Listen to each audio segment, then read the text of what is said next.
Some people who are in our audience tonight might have heard the phrase parallel parenting as an alternative to cooperative co-parenting. And I wonder if you can speak to whether, if you're in a relationship or you've broken up with a high conflict person that you need to co-parent with, whether you ought to just jump right to the parallel parenting.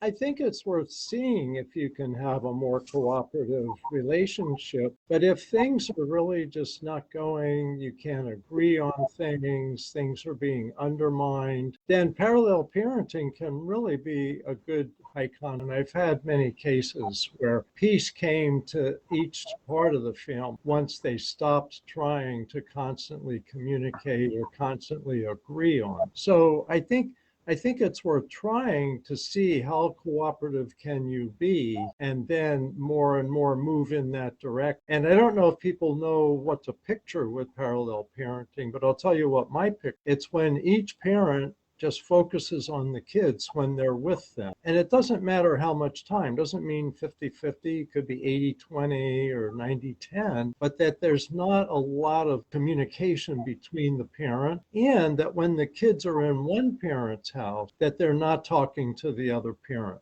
Because that's one of the things high conflict people like to do, is sabotage the other parent's parenting time by saying, you know, I have to have phone calls at bedtime, or I need to be able to ask questions of my child about their new step parent, things like that. And that can really undermine. So it's really, you know, a kind of a imaginary wall that keeps the parents from dealing with each other and really protects the children from the conflict well. Thank you for explaining that difference and giving us a visual picture of how that plays out, because I think sometimes people get those two distinctions, parallel versus co-parenting, mixed up.